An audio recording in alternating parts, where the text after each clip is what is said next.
quiero dar la bienvenida. Mi nombre es Tomás, soy estudiante de Ingeniería Informática de FIUBA y, bueno, voy a ser el moderador de la charla de hoy. Como saben, bueno, hoy nos toca la segunda entrega de este ciclo de charlas técnicas. Hoy tenemos el gusto de traer a Pato Roca, que es un gran egresado de nuestra facultad, de la carrera de Ingeniería Informática.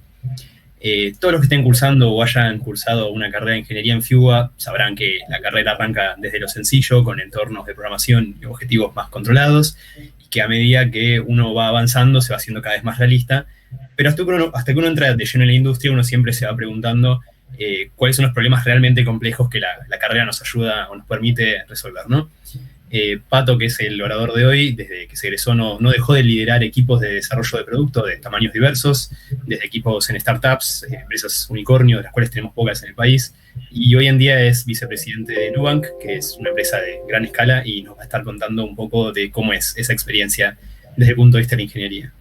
Así que bueno, sin más introducciones, bienvenido Pato, un gusto tenerte por acá, y te cedo la palabra para que nos cuentes un poco.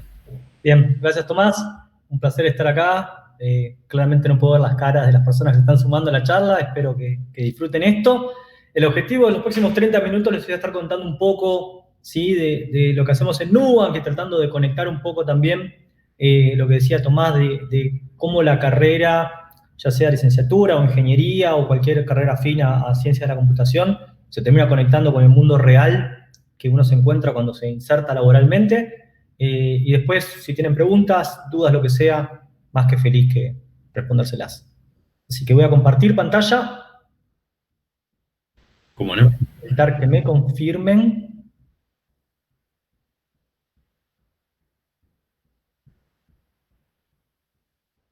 Denme un segundo porque tengo una limitación de seguridad. Vamos a ver si me deja. ¿Cómo no? Mientras tanto, les comento que si bien el espacio para preguntas viene más adelante, cualquiera que quiera ir haciendo preguntas en el chat, las vamos a ir leyendo más adelante, así que esas las pueden ir dejando para después también. Perfecto. Gracias, Tomás, por llenar el espacio. Por favor. Dime si pueden ver ahora mi pantalla. ¿Sí? ¿Está bien? Perfecto. Sí, se ve perfecto. Bien, buenísimo. Arrancamos.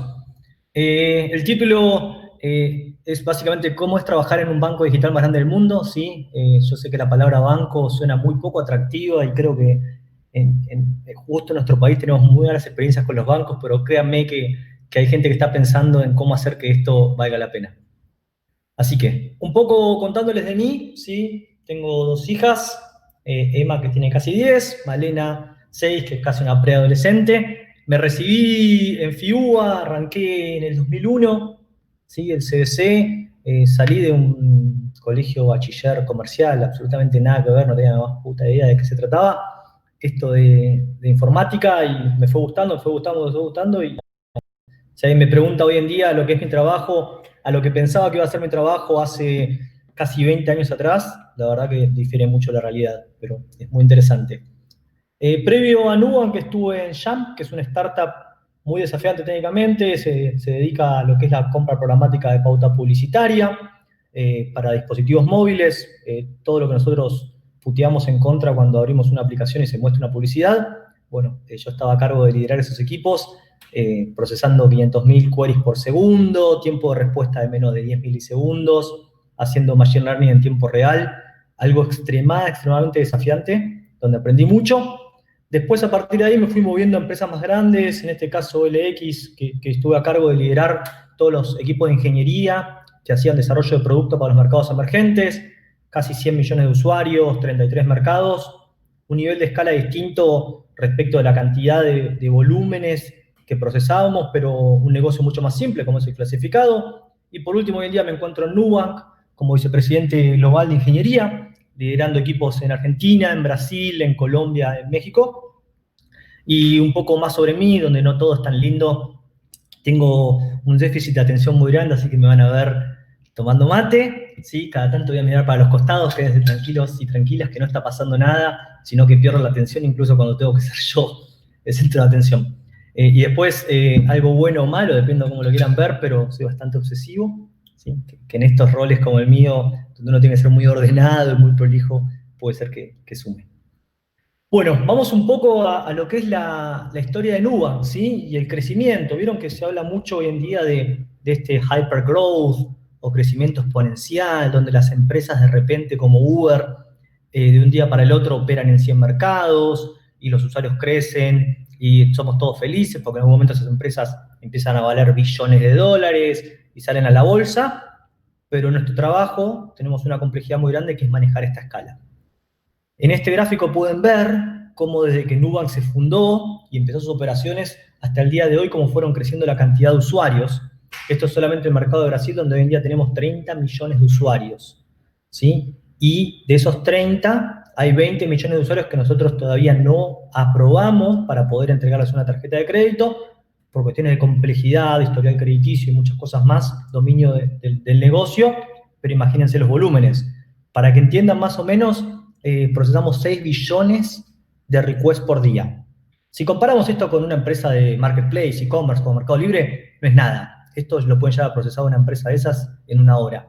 Pero imagínense que cada uno de los requests que nosotros procesamos tiene ligado un impacto en la vida financiera de nuestros usuarios. ¿Sí? Una transacción, un depósito, un pago, una autorización de un pago. Así que hay una criticidad muy grande. Tenemos una arquitectura orientada a microservicios. Quienes no saben lo que es Kafka, Kafka es un message broker básicamente distribuido, ¿sí? Con una cola de mensajes que permite a los distintos microservicios interactuar de manera sincrónica. Procesamos un volumen bastante interesante, que es de 1 billón por día. Y tenemos algo muy, muy loco. En Nubank, cuando pensamos del día cero, pensamos en cómo armar equipos autónomos e independientes que se puedan mover a gran velocidad. Imagínense, les pasa por ahí hoy en día a ustedes cuando tienen un trabajo práctico de 2, 4, 6 personas, cómo interactúan con el código. Si bien obviamente repositorios de código distribuidos como Git permiten muchas de esas facilidades, llega un punto donde la sincronización entre equipos y personas y las dependencias se vuelve un problema. Bueno, en Nubank decidimos en algún momento tener más microservicios que programadoras y programadores. Hoy en día tenemos casi 460 microservicios, que eso se traduce en la mitad de esos microservicios se están deployando diariamente a producción, ¿sí? Y nuestro equipo hoy en día es de casi 650 personas. Vamos un poco a lo que es Nubank, que no los quiero molestar mucho. Esto van a ser, les prometo, 3 minutos de su vida para que entiendan el problema que tenemos, ¿sí? O los desafíos que tenemos. El primer producto de la crédito que se lanzó en 2014. Para comentarles muy por arriba, para que entiendan un poco de qué se trata un banco, ¿sí? Y vieron que cuando nosotros hablamos de banco, generalmente asociamos un banco al área de tecnología con un área que se mueve muy lento, que es muy burocrática, que no pasa nada, que no es atractivo para trabajar, pero todo tiene un porqué, ¿sí? ¿Por qué es así? Básicamente armar un sistema de core bancario tiene mucha complejidad.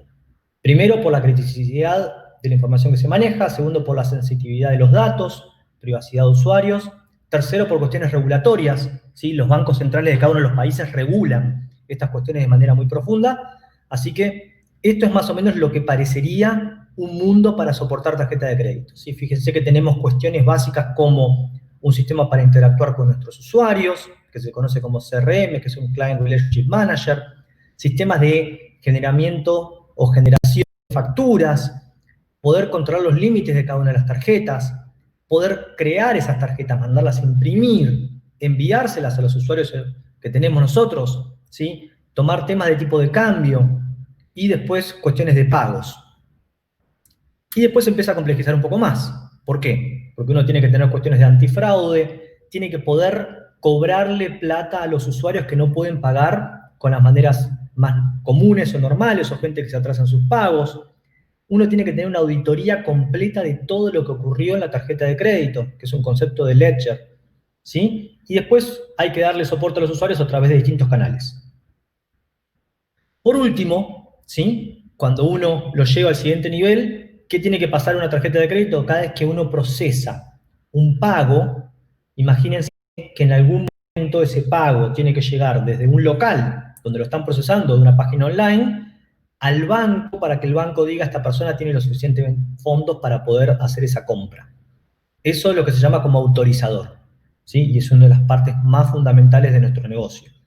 Y por último, tener un sistema de transformación de datos global para poder generar reportes de cómo está nuestro negocio.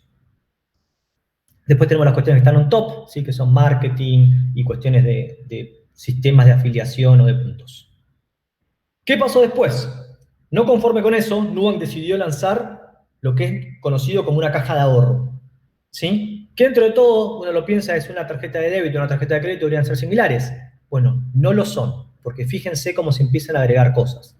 Hay transferencias en tiempo real, ¿sí? Hay cuestiones de inversiones, hay cuestiones de préstamos, hay cuestiones de manejo del tesoro de la compañía, y todo se empieza a incrementar cada vez más. Y por último, no conformes con esto, ¿qué hicimos? Empezamos a expandirnos internacionalmente. Hoy en día estamos operando en el mercado de México, ya Nubank, que es el quinto emisor de tarjetas de crédito a nivel México, a nivel país, y vamos a estar lanzando dentro de poco el producto de Colombia. Bueno, y un poco cuál es nuestro propósito como organización, ¿sí? Como empresa, es luchar contra la complejidad para permitir que nuestros usuarios estén empoderadas y empoderados para poder hacer lo que tienen que hacer. Bueno, todo esto, que no fueron 3, sino que fueron 5, parecería que es todo humo, ¿no? Lo pueden escuchar en cualquier lado, en cualquier pitch, en cualquier empresa. Sigamos un poco, para ponerle más realidad a lo que les estoy contando. ¿Cuáles son los problemas de armar un sistema bancario? ¿Sí? Desde el punto de vista de ingeniería. Autonomía. Les dije, queremos tener equipos autónomos que puedan ejecutar de manera independiente, que se puedan mover lo más rápido posible. Queremos velocidad, ¿sí? Queremos diferenciarnos de nuestros competidores, que son los bancos tradicionales, que hace poquito, y no quiero ir en contra ni hacerle bullying a nadie, pero uno de los bancos más grandes de Argentina anunció en su Twitter de que habían creado una cola virtual para que los usuarios pudieran ingresar al sistema de home banking, ¿sí? O sea, eso para nosotros es casi suicidio. Tenemos que movernos más rápido de lo que se mueve una empresa de desarrollo de producto que ni siquiera esté trabajando en el entorno financiero. Después, reliability. Todo lo que nosotros hacemos tiene que ser de manera tal de que nosotros podamos entender lo que ocurrió y pueda ser un sistema suficientemente resiliente para poder recuperarse. Y por último, escalabilidad. Estamos creciendo, seguimos creciendo y vienen esos números, no va a parar y no está parando, entonces tenemos que estar preparados para lo peor. ¿Cómo es nuestro stack? Y acá podemos discutir distintas posiciones. En Nubank todos los equipos trabajan de la misma manera con la misma tecnología, ¿sí? Acá falta algo que es un dato no menor, que es Clojure. Usamos programación funcional de la A a la Z. ¿Por qué hacemos esto? Hay un par de cuestiones. Clojure tiene una garantía muy interesante de los objetos, básicamente, donde uno tiene trazabilidad completa sobre los cambios que se hicieron a cualquier dato. Eso se conecta con lo que es Datomic, que es una base de datos distribuida, que también fue creada por los mismos fundadores o creadores de Clojure, que no valga la redundancia, hace poco nos unimos con esta compañía y esta compañía ahora pasa a ser parte de Nubank. Después tenemos para todo lo que es la mensajería asincrónica Kafka, que es inmutable, persistente y es un log particionado de datos, donde nosotros permitimos que todos nuestros microservicios se comuniquen entre sí de manera tal de que podamos tener downtimes entre los microservicios sin afectar pérdida de datos y poder escalar de manera horizontal. Por último, estructura, nosotros que es un orquestador de contenedores, ¿sí? No sé si escuchaban hablar de Docker, pero básicamente lo que buscamos es aislar a nuestros programadoras y programadores de la complejidad de la infraestructura. Entonces todos nuestros entornos están virtualizados, con lo cual se puede garantizar que cualquier persona que esté programando y probando algo lo va a poder subir a producción sin ningún tipo de problema porque va a ser todo exactamente igual. Ahora, esa virtualización de esos contenedores tiene que estar orquestado por alguien. Entonces tenemos por arriba de lo que es Cloud Computing, una capa de abstracción que es Kubernetes. Y por último, AWS. Hoy en día somos el tercer cliente más grande de Latinoamérica de AWS en cuanto a cantidad de capacidad productiva que estamos utilizando, ¿sí? Usamos nuestra infraestructura como si fuera código fuente, ¿sí? Y tratamos de que todo suba a producción de manera tal de que no se modifique nada a mano. En Nubank se automatiza la mayor cantidad de cosas posibles. Si alguien está haciendo algo de manera manual 2 veces seguidas es porque estamos fallando. Bueno, conectando esto con el crecimiento, ¿qué pasa? Nubank, por acá, no sé si van a ver mi cursor o no, porque ni siquiera yo lo veo, en algún momento Nubank empieza a crecer exponencialmente. ¿Qué pasa? Hay un montón de cosas cuando uno hace un sistema que puede crecer rápidamente, ¿sí? Sin ir más lejos, AWS, Cloud Computing, lo que te permite a vos, como programador o programadora, es que vos no tengas que hacer un provisionamiento de capacidad. ¿Qué significa esto? Imagínense si en sus casas estuvieran minando bitcoins y tienen que incrementar la cantidad de mining en 5x. Tendrían que ir a un lugar de insumos informáticos, comprar más computadoras, comprar más CPU, si están usando alguna Raspberry, lo que sea, cómo va a ir escalando su negocio para poder tener la capacidad disponible para poder procesarlo. Bueno, AWS lo que permite es eso, te da infraestructura virtual para que vos puedas escalar rápidamente sin necesidad de tener que pagar eso por adelantado. Después, una arquitectura orientada a microservicios escala por definición. Si yo tengo 2 microservicios acá, básicamente puedo hacer que esas 2 instancias se dupliquen, ¿sí? Y que pase a tener 4 y 4, y de esa manera yo dupliqué mi capacidad productiva sin ningún problema, siempre y cuando tenga la infraestructura virtual. Ahora, ¿qué pasa? Las bases de datos generalmente no escalan, ¿sí? O no es tan feliz el escalamiento horizontal como generalmente lo es con el software, ¿sí? Y después, la otra cuestión es, nosotros tenemos un negocio donde se procesan muchos datos. Hay muchos reportes, hay mucha información que se hace de un día para el otro o por horas, y hacer esto de manera batch, poder procesar datos en grandes volúmenes, en tiempos recurrentes y concurrentes, esto puede llegar a generar un problema muy grande a futuro. Entonces, ¿qué hicimos en Nubank para escalar? Imagínense que nosotros tenemos un mundo de usuarios, ¿sí? Y ese mundo de usuarios está dividido de manera tal de que no interactúan entre ellos. O sea, ustedes piensen cuando tienen su cuenta bancaria, que es distinto a, por ejemplo, una aplicación de Marketplace, donde entre los usuarios interactúan. Acá cada usuario es un mundo, ¿sí? Obviamente hay acciones que se pueden hacer entre usuarios, pero esas acciones se manejan de manera independiente. Ahora, nosotros tenemos que escalar nuestra arquitectura, porque venimos creciendo a razón de casi 4x por año, ¿sí? Y es muy lindo crecer 4x cuando pasás de 100 a 400, cuando pasás de 1 millón a 4 millones todo se empieza a complicar. Entonces, ¿cuál es nuestro plan de escalabilidad? ¿Cómo lo pensamos en su momento? ¿Sí? Y teniendo en cuenta algo muy importante, manejamos información sensible.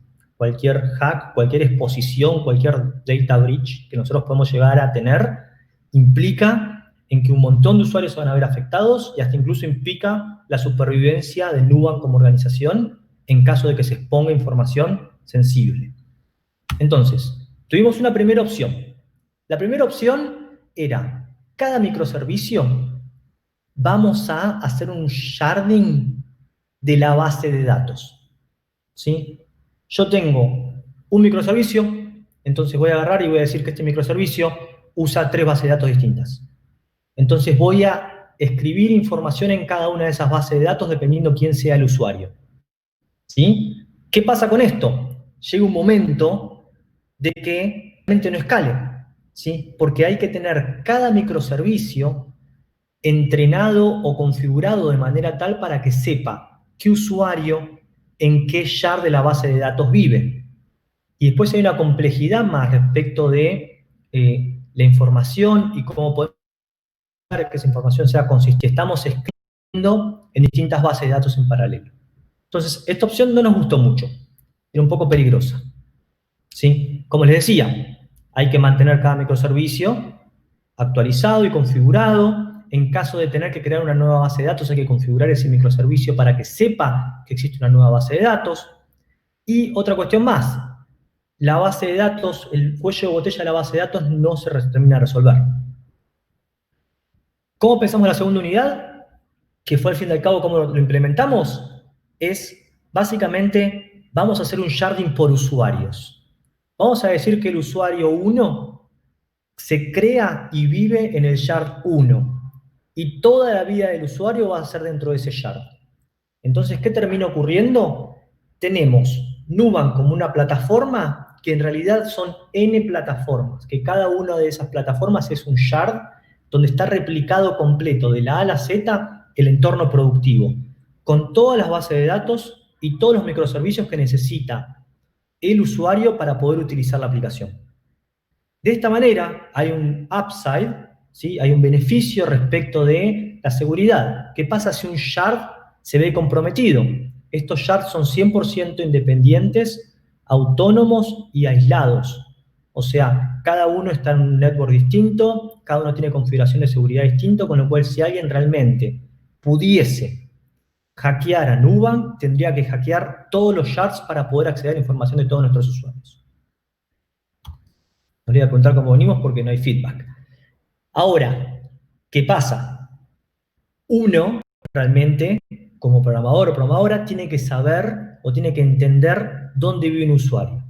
Entonces, lo que pensamos fue lo siguiente: ¿por qué no agregamos una capa lógica de enrutamiento y le podemos decir que el usuario va a vivir en un shard en particular y poder identificar ese usuario? Y a su vez, ¿por qué no tenemos una capa de abstracción donde tenemos ciertos servicios que pueden llegar a ser globales, como por ejemplo un servicio de autenticación o un servicio de autorización, donde a partir de esa acción global se redirecciona al usuario y a su request correspondiente al shard en el cual ese usuario vive? ¿Cómo se maneja esto? Con un concepto que se llama hipermedia, que es básicamente el momento de login, como les comentaba, una autorización, se identifica a ese usuario en una tabla y se determina que ese usuario vive, en este caso, en el shard 1. Entonces, a partir de ahí, con el hipermedia, se puede identificar que todos los enrutamientos de los requests asociados con ese usuario van a ir siempre en ese shard, independientemente del servicio. Por ejemplo, acá vemos que hay dos requests, un request al servicio 2 y otro request al servicio 3, que se terminan ejecutando en el shard número 1. Para que se dé una idea, en estos momentos en Nubank tenemos 18 shards para darle soporte a más de 30 millones de usuarios. ¿Qué pasa? Las lecciones aprendidas de esto, ¿sí? Básicamente, cuando uno empieza a hacer sharding, tiene que tener en cuenta de cómo va a manejar los datos, ¿sí? Cuando uno decide romper datos en distintos shards o en distintos clusters, tiene que entender cuál va a ser la forma de garantizar la consistencia de esos datos. Después, tener en cuenta de que todo va a ser a través de mensajería, y esa mensajería también va a manejarse con hypermedia para poder hacer el enrutamiento correcto. Lo más importante de todo es lo siguiente: imagínense que esos shards implican que si una persona tuviese que hacer tareas de mantenimiento de esa infraestructura a mano, tendría que hacer la misma tarea 18 veces, lo cual es algo imposible de pensar. Entonces, ¿cómo manejamos esto? Con automatización completa de la A a la Z y con infraestructura inmutable, que es básicamente infraestructura que nosotros la creamos para deployar un microservicio, y cuando ese microservicio va a cambiar o algo va a cambiar en nuestros sistemas, se destruye esa infraestructura y se configura otra desde cero. De esta manera nos forzamos nosotros a tener todo automatizado de la A a la Z. Bueno, y esto es algo conocido, ¿sí? Perdón.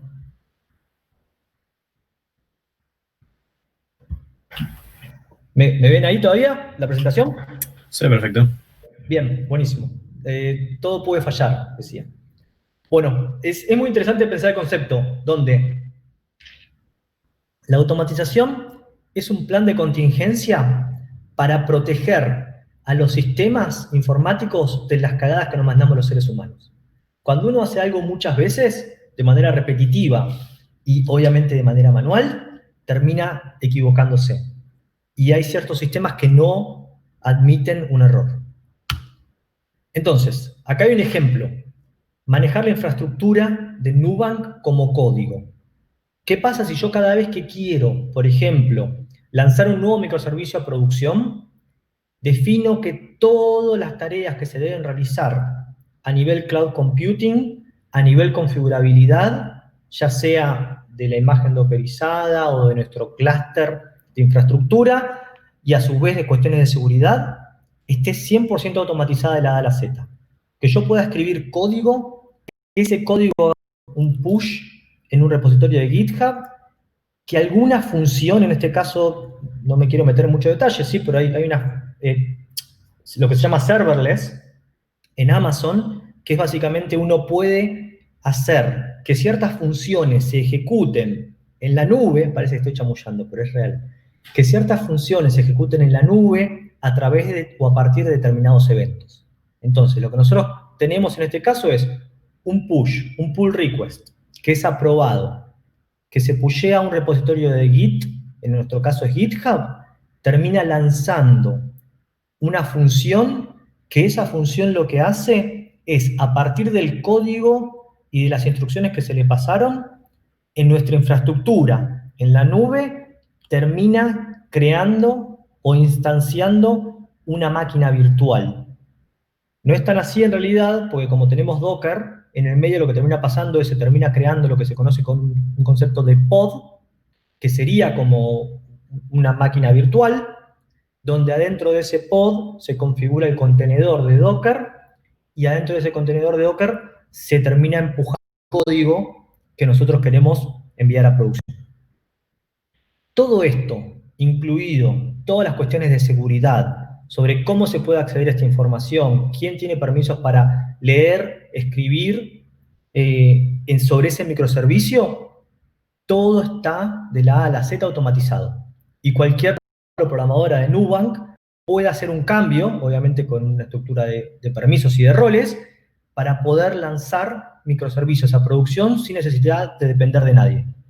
Básicamente, imagínense un banco que pueda lanzar a producción en menos de 15 minutos un microservicio que de la A a la Z está configurado, monitoreado. Si llega a haber un error en producción, se determina, por ejemplo, a Slack o a lo que nosotros llamamos Opsgenie, que es una aplicación que está en el teléfono para hacer soporte a producción, se terminan enviando alertas. Se definen cuál es la capacidad productiva que ese microservicio necesita para soportar el tráfico en producción. Y muchos otros detalles lo puede hacer un programador sentado de su casa y en menos de 5 o 10 minutos poder estar con una funcionalidad nueva en producción. Concepto de infraestructura, ¿sí? Que es raro pero como les decía, nosotros lo que hacemos es deployamos todo al momento que queremos deployar algo nuevo, toda esa infraestructura virtual se vuelve a provisionar, se cambia, ahora vamos a ver una flecha azul, el enrutamiento, se conoce algo como canary release, que sería como un canario, el concepto de las minas, cuando llevaban los mineros un canario para saber si iban a vivir o morir, pues de oxígeno. Entonces, lo que hace es empieza a enviar tráfico de manera incremental a este nuevo shard, y cuando hay seguridad de que está funcionando bien y no hay errores, se sigue incrementando hasta que llega un momento donde se corta el tráfico en el shard anterior y se termina matando. Bueno, y acá hay un poco más de detalles respecto de cómo nosotros manejamos el monitoreo de la A a la Z, cuestiones de compliance con el Banco Central de Brasil, con el Banco Central de México, reportes, cómo vemos nuestros errores y demás cuestiones técnicas. Ahora, venimos un poco lento, así que voy a acelerar. Vamos a hablar un poco de cómo se trabaja en Nubank, ¿sí? Asumo que a esta altura de su carrera, muchos que están por ahí ya a partir del tercer, cuarto año, van a empezar a ver cuestiones de metodologías ágiles y distintas metodologías de trabajo. Bueno, a Nubank no le presta mucha atención a la metodología de trabajo en sí. Incluso hay equipos que trabajan con Scrum, hay equipos que trabajan con Kanban, hay equipos que no siguen ninguna modalidad, y hasta incluso hay equipos que tienen sus propias metodologías de trabajo. Lo que sí nos importa en Nubank son los principios. Y estos son los 4 principios. Que las personas sean geniales, que se entregue valor de manera continua, que la seguridad, pero no la seguridad como nosotros conocemos seguridad, sino la seguridad emocional, siempre esté presente y que se experimente y se aprende rápidamente. Esto es un concepto de Nubank, ¿sí? Donde nosotros tenemos equipos multidisciplinarios. Hoy en día somos 3.000 personas, ¿sí? Los equipos están formados o conformados por gente de ingeniería, gente de producto, gente de diseño, gente de business analyst, perfiles por ahí que son de customer support o atención al cliente, perfiles por ahí que son economistas o financieros o cuestiones contables. Los equipos son muy diversos y el objetivo nuestro es que básicamente un conjunto de personas se complementen entre sí para llegar a un objetivo. Y la única forma de lograrlo, dada la complejidad de nuestro negocio, es sumando gente con distintos perfiles, con distinta diversidad, y acá ni siquiera me estoy refiriendo a diversidad de género, diversidad racial, ¿sí? Hasta incluso diversidad académica.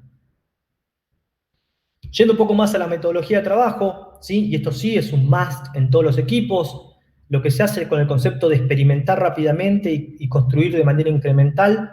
Los equipos adoptan algunas prácticas de story mapping donde las ideas y las oportunidades de mercado se terminan traduciendo en acciones, ¿sí? Y por otro lado también se definen cómo se va a ejecutar ese plan y cuáles van a ser las entregas incrementales que le vamos a dar a nuestros usuarios para poder validar nuestro modelo de negocio. Les podría contar un poco más en detalle algunos ejemplos. Esto es muy interesante, ¿sí? Nuestras oficinas, dada la criticidad de las cosas que hacemos y para poder aprender más y para poder empoderar a nuestros programadores y programadores, la mayoría de la gente hace pair programming y cuando no es pair programming es mob programming. Básicamente es una persona, ¿sí? Se sienta en la computadora, empieza a resolver un problema, mientras el resto va tirando ideas, van colaborando, y esa persona en un momento dice cambio, se siente otra persona y lo toma desde ahí, ¿sí? Esto lo que nos garantiza es que para problemas muy complejos podamos involucrar distintos puntos de vista e incluso nos permite también que la gente aprenda muchísimo, ¿sí? Por ahí gente con menos experiencia haciendo un mob programming con gente con mayor experiencia empiezan a ver cosas que la verdad que nunca se les hubiese ocurrido hasta que se hubiese mandado esa cagada en la vida real. Y después otra cuestión más, por ejemplo acá, esto es nuestro Slack, ¿sí? de producción.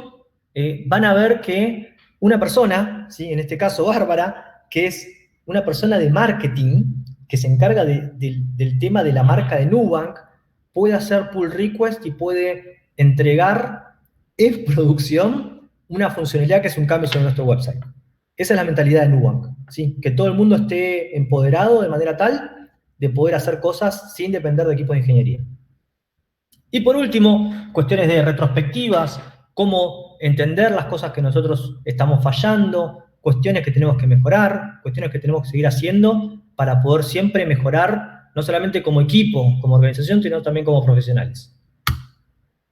Ahora, mentalidad de producto. Les dije que los principios nuestros eran entregar de manera incremental, valor y experimentar.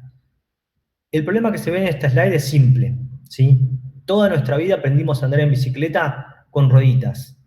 ¿Qué hacen las rueditas de la bicicleta? Básicamente no entrenan a una persona a tener equilibrio, ¿sí? Le enseñan a una persona a pedalear, porque básicamente el equilibrio está dado por las rueditas. Ahora, hace unos años, incluso creo que en Londres se usaba muchísimo más, las famosas patacletas, creo que se llaman, que básicamente lo que le permite a los más chiquitos, porque no sé si hay para grandes, empezar a hacer equilibrio.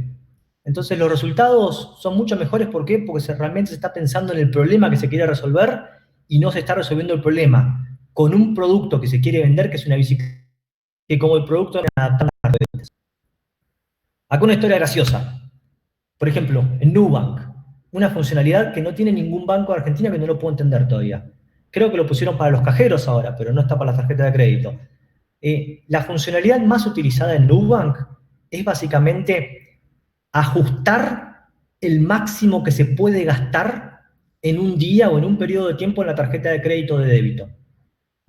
Hay muchas teorías respecto de esto. La teoría número uno es que durante el carnaval, para que la gente se aplique cierto control, termina utilizando esta funcionalidad muchísimo, ¿sí? Pero es algo muy simple como decir, nosotros queremos facilitar la vida a nuestros usuarios. ¿Qué necesitan nuestros usuarios? Y potencialmente un límite para no gastar mucho en el caso de que a principio de mes tengan mucha plata, ¿sí? Se llama educación financiera.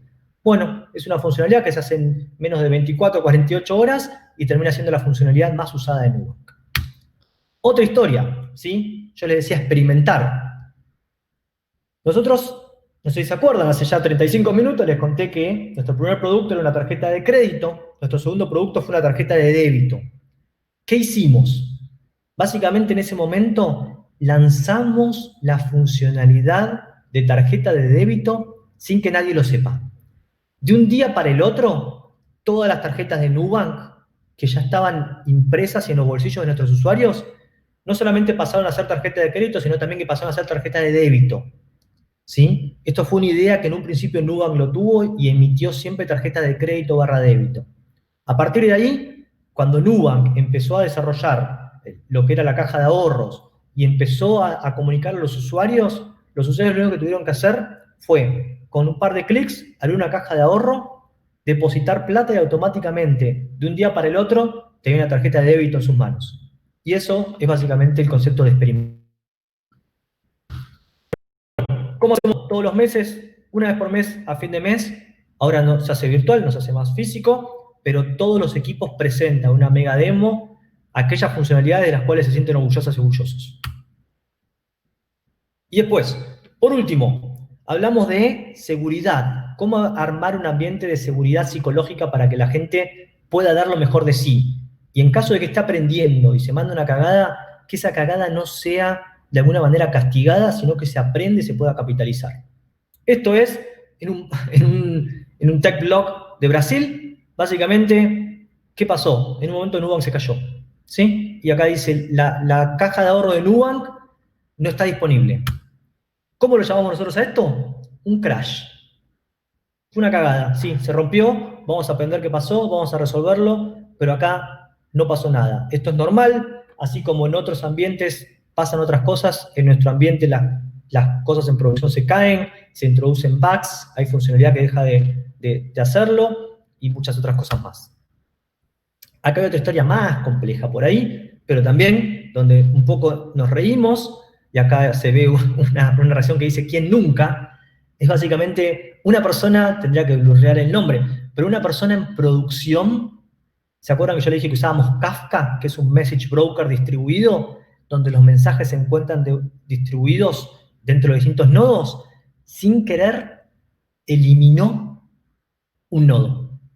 ¿Sí? Imagínense lo que eso implica. No hay pérdida de datos porque está distribuido, pero básicamente a partir de ahí es, bueno, ¿cómo te podemos ayudar? Estamos todos en esta y lo resolvemos juntos.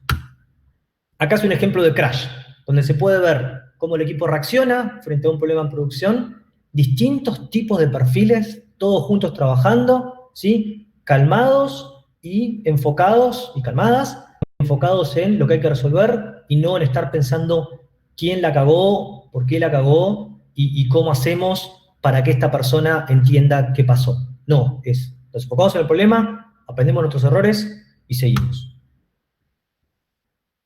¿Y cómo se festeja esto? Todos los meses tenemos lo que nosotros llamamos el post-mortem, que es los equipos presentan, ¿sí?, las cagadas más grandes y los crashes más grandes que tuvieron en producción. ¿Sí? Se festeja el concepto de que se aprendió y que no va a volver a ocurrir, y también se festeja el concepto de cómo se resolvió. Bien, y con esto es todo, ¿sí? Incluso esa slide no sé si está correcta, pero tenemos oficinas en Argentina, y como toda empresa de tecnología que es de altura, estamos reclutando. Así que voy a dejar de compartir mi pantalla. Tomás, todo tuyo. Buenísimo. Bueno, la verdad que muy interesante la charla, Pato. Todo lo que escuché me gustó un montón. Yo estoy en orientación de sistemas distribuidos en la Facu y la verdad es que escuchar sobre Jardín funcionando en la vida real, sistemas de despliegue complicados y demás, en este tipo de casos de uso me encanta. A discutir un poquito. Y la primera es, mientras tanto, es una de las cosas que mencionaste es que la arquitectura está orientada fuertemente a microservicios, ¿no? Como que básicamente la frase que te escuché nombrar es casi hay más microservicios que personas programando, ¿no? Lo cual es increíble, pero al mismo tiempo, si bien tiene la facilidad de que, bueno, es mucho más escalable y un montón de cosas que seguramente lo llevaron a tomar esa decisión, también suele la arquitectura de microservicios tener la contrapartida de la compatibilidad y el versionado, ¿no? O sea, de mantener las APIs compatibles y demás. ¿Tienen alguna receta, algo que usen para manejar ese tipo de problemas? Recetas Es un gran punto. Yo creo que en algún momento, con toda la locura de arquitecturas orientadas a microservicios, o arquitecturas orientadas a servicios, en su momento era, hace ya por ahí 8 o 10 años, hay algo que resolvió mucho todo, ¿sí? De mi punto de vista son dos cosas. Una, la programación funcional, donde está abstraída la lógica de dominio y las programadoras y programadores se focalizan 100% en la lógica funcional del negocio que hay que resolver, ¿sí? ¿Qué implica esto? Nuestra capa de abstracción sobre los datos hacen que los servicios que tenemos ya son 100% backward y forward compatible con las estructuras de datos que tenemos, ¿sí? Y esto Clojure y Atomic lo resuelve muy bien. La segunda cuestión respecto de los contratos y el versionado de las APIs, lo que hacemos nosotros es todo mensajería sincrónica, ¿sí? A través de circuit breakers y a través de Kafka, los microservicios se comunican entre sí a través de mensajería. Incluso algo que yo no comenté, porque nos estamos quedando cortos de tiempo, pero cuando están los despliegues en producción, habilidades para consumidores, tu despliegue automáticamente se llega.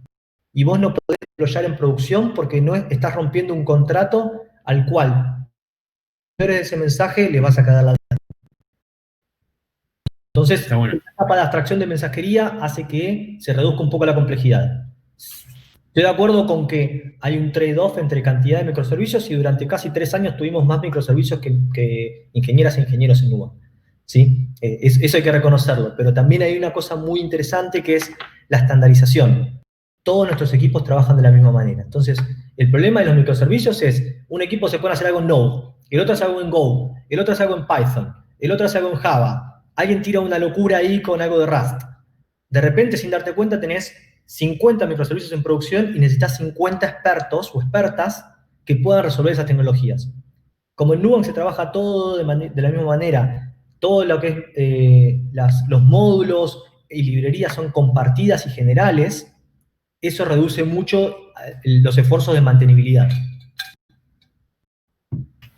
Interesante.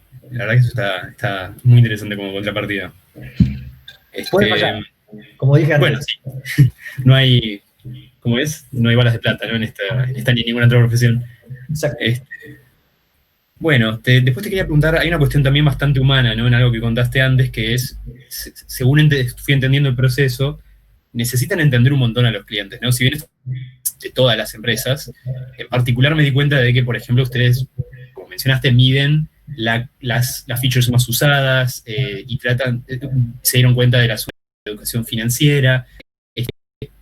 ¿Les ayuda la complementariedad de las distintas disciplinas para poder lograr ese tipo de objetivos? Porque, por cómo lo veo yo, digamos, nosotros los informáticos, si bien tenemos una serie de habilidades bastante grande, tenemos obviamente nuestras limitaciones en lo que entendemos de un montón de cosas, de marketing, del uso de los usuarios y demás. Hay como un montón de cosas ahí, ¿no? Bueno, ahí lo interesante, por ejemplo, no sé, uno tiende, y lo digo yo con total transparencia, porque me pasó y lección aprendida, pero uno tiende a desestimar, por ejemplo, el conocimiento y la experiencia que tiene una persona que está interactuando con los usuarios en el call center. ¿Sí? O sea, todos nosotros creo que en algún momento sufrimos cuando nos llaman de un call center o tenemos que llamar a un call center, ¿sí? Por ejemplo, las contribuciones más grandes en Nubank en muchos casos vienen de los supervisores, supervisoras o algunos roles súper claves en esos call centers que entienden el sufrimiento de nuestros usuarios y vienen y dicen, esto está mal. Por más que lo probamos y lo pensamos, hicimos pruebas de usuario de la A a la Z y estamos convencidos de que el botón tiene que estar acá y la funcionalidad tiene que ser de esta manera, los usuarios no la están entendiendo. O viceversa, los usuarios quieren hacer algo y no está disponible. Entonces, esa diversidad, de nuevo, en formación académica y en experiencia de campo respecto de la función, nos ayuda muchísimo a construir un producto que realmente, o sea, no sé si se conoce, pero el NPS, que es el Net Promoter Satisfaction Index, creo que se llama, perdón, Net Promoter Score, que es básicamente cómo las empresas miden el éxito que tienen para con sus usuarios, ¿sí? El de Nubank que está por arriba del 85. Cualquier otro banco en Brasil está por abajo del 73. ¿Y eso por qué? Porque entendemos a nuestros usuarios, o queremos entenderlos, y tratamos de siempre estar enfocados en los problemas que tienen. Es un desafío muy grande porque también hace que te muevas más lento. Muchas veces vos sabés que tenés que hacer algo o estás convencido que tenés que hacer algo y tenés que validarlo y tenés que entender y tenés que traer distintas perspectivas a la charla. Y por ahí una reunión que entre dos programadoras o programadores hubiese sido de 8 minutos, 10 minutos y a programar, termina siendo por ahí una reunión de 2 o 3 horas. Entonces, tiene un costo, por así decirlo, pero también tiene una ganancia. Claro. Sí, la verdad que está muy bueno sobre eso. Acá, Hypergolic710, nuestro compañero de infra, pregunta, al crecer tanto como empresa, seguramente eso implica que crezca en gran medida también la infraestructura. ¿Cómo manejan esa escalada acelerada usando Kubernetes? Y pregunta, múltiples clusters, federated clusters, clusters separados por app. Obviamente dentro de lo que se pueda contestar, ¿no? Tenemos un clúster por shard. Eso, la parte de shardear por usuarios tiene muchas complicaciones, como por ejemplo, cómo centralizás el monitoreo. Si vos tenés un problema de cardinalidad, tenés 18 shards en un clúster, ¿sí? ¿Qué pasa si un microservicio en un shard no está funcionando, pero nosotros 17 sí? ¿Qué decís? ¿Que tenés un problema o que no tenés un problema? La realidad es que sí tenés un problema, por más que esté afectando a una 17ª parte de tu base de usuarios. El sharding te resuelve todos los problemas de escalabilidad habidos y por haber respecto del provisionamiento y la configuración y la mantenibilidad de esa infraestructura, siempre y cuando automatices. Si no automatizás, tenés el mismo problema de cardinalidad. Ahora, el problema de cardinalidad está dado por cómo haces para centralizar todos esos data points, todas esas métricas, para poder vos determinar en qué estado se encuentra tu infraestructura como un todo.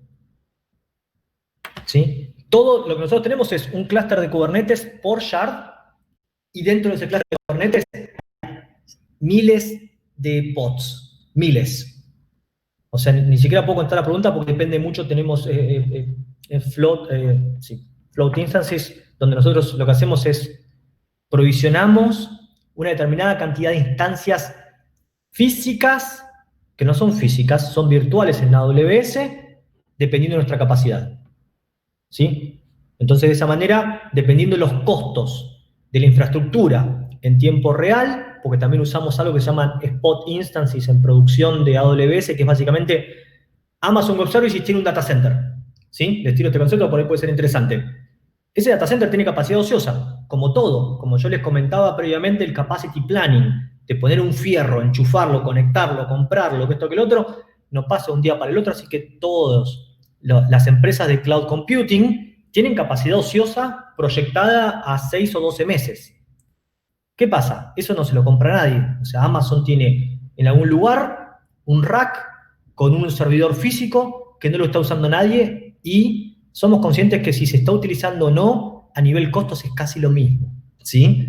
Entonces, ¿qué pasa? Amazon subasta esa capacidad ociosa que tiene en tiempo real entre todos sus usuarios. Y eso se llama un spot instance. Entonces, cualquier usuario de AWS puede hacer una oferta en tiempo real con un precio mínimo. Si el spot tiene un precio mínimo, que generalmente es 1/3 o 1/4 de lo que costaría la instancia en caso de que yo la quiera pagar y reservarla todo el mes. Pero ¿qué pasa? Si en algún momento viene otro usuario de Amazon y oferta 1 centavo más de lo que yo oferté, esa capacidad me la sacan automáticamente a mí y se la entregan a otro usuario. Entonces, ¿qué hacemos nosotros en Nubank? Tenemos el concepto de spot fleet, que le decimos, AWS, queremos que nos des 180 CPUs y tiene que ser un múltiplo de 2, pero vamos a decir 5.000, no me va a salir el número ahora, bajo presión, pero 512 GB de RAM. Supongamos que no tiene ningún sentido con la cantidad de CPU que acabo de decir, pero no importa. ¿Qué pasa? Le decimos, Amazon, danos esa capacidad, no me importa cómo me la des. Si me la das con servidores virtuales, físicos, chiquititos, me da lo mismo. Total, yo voy a deployar en todo lo que vos me des distintos pods de Kubernetes.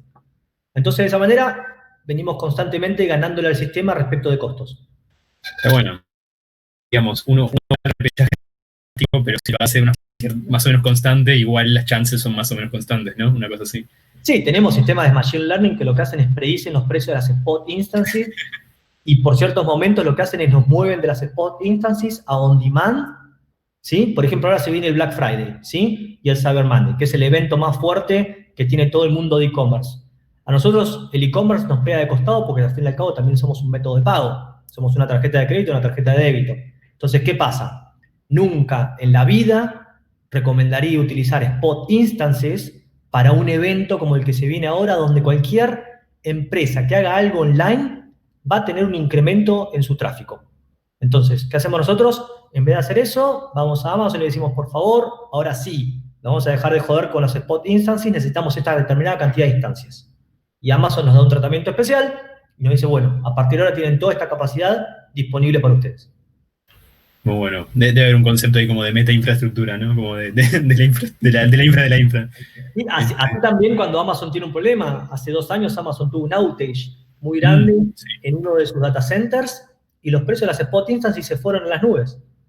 Y había gente que no tenía tipo un stop loss, como se usa en inversiones, para decir, che, cuando el precio sube, el precio de on demand, dejemos de consumir porque nos está costando más caro que la instancia. Y ahí claro. hay un montón de guita. Tremendo eso, nunca lo había pensado. Acá LovelyCoder59 pregunta, de FIBA, ¿cuál fue la materia que más te sirvió para lo que haces hoy en día? ¿O qué te hubiera gustado estudiar por tu parte para tener más cancha al momento de usarlo? Es una gran pregunta. Yo les voy a contar mi historia. No sé, me arranqué en 2001, me recibí en 2007, a mitad de 2007. O sea, no me fue tan mal lo que es ingeniería, y lo hice en 6 años y medio, por más que recursé 2 materias. A mí la materia que más me gustó de todas, honestamente, fue Algoritmos 1, porque no sabía lo que era la programación. O sea, yo me metí en ingeniería sin saber lo que era programar. ¿Sí? Estaba todo el día con la computadora, estaba todo el día jugando, boludeando, desarmándola, rompiéndola, lo que sea, pero nunca había programado. Entonces, Algoritmos 1 fue lo que empecé a entender lo que era un for, lo que era un if, lo que era en ese momento era Pascal, creo que ahora es C, si no me equivoco, o por ahí sacó más copado como Python, pero no es tipado, así que no va a funcionar. Hoy en día las primeras materias dan casi todas Python, pero va variando según el curso. Ok, interesante. Interesante para programar sin tipo, pero lo que me pasó fue eso, fue revelador el concepto de entender lo que era programación. Y después lo que más disfruté y que también más puteé fue taller de programación 1. Después Andrés Veiga terminó siendo mi tutor de trabajo profesional. Pero la verdad que disfruté mucho. Esa materia fue lo más cerca que me sentí de un ambiente laboral, donde vos tenés una presión de hacer algo, entregar algo en tiempo y forma con un deadline determinado, ¿sí? Y a quemarte las pestañas porque no tenés la más pálida idea de lo que tenés que hacer, y es leer, probar, errar, que vengas, que lo entregues y que al día siguiente te digan, che, lo reprobaste. No, pero hace lo que tiene que hacer, sí, pero conceptualmente lo que hiciste es un desastre. Y la verdad que lo disfruté mucho. Pero en líneas generales, lo que más me llevó de la facultad, no la disfruté, la puteé mucho. Puteé mucho en contra de la facultad, puteé mucho en contra de la carrera. Creo que ahora el plan está un poco mejor, pero en su momento el plan estaba muy distante de la realidad. Pero lo que más me llevó fue la comunidad. O sea, hoy en día tengo un núcleo de 50, 100 personas que estudiaron conmigo, imagínense, después de 7 años, todos metidos adentro, algunos 10, 12, algunos 6, 5. Terminé generando muchos vínculos con mucha gente que hoy en día está insertada en el ambiente laboral, incluso en otros países. ¿Sí? Hay un montón de gente de FIUBA que está en España, que está en Berlín, que está en Estados Unidos, que está en Inglaterra. Y la verdad que esa comunidad potenció mucho mi carrera. Hoy en día sigo contando y sigo apoyándome, pidiendo referencias, pidiendo consejos. Y la verdad que eso no sé si te lo da otra facultad. Creo que es un instinto de supervivencia que tenemos la gente que estudia en la UBA o en FIUBA de cómo armar esos vínculos y cómo aprovecharlos. Totalmente. Haciendo un follow-up de la pregunta de recién, y también relacionado un poco con los contactos, aunque no necesariamente es, una vez que terminaste la facultad, como qué cosas te ayudaron a vos a mantenerte al día, sean conferencias, sean bibliografía, gente a la que seguís, ese tipo de cosas. Buen punto. Twitter, ya estoy viejo para Twitter.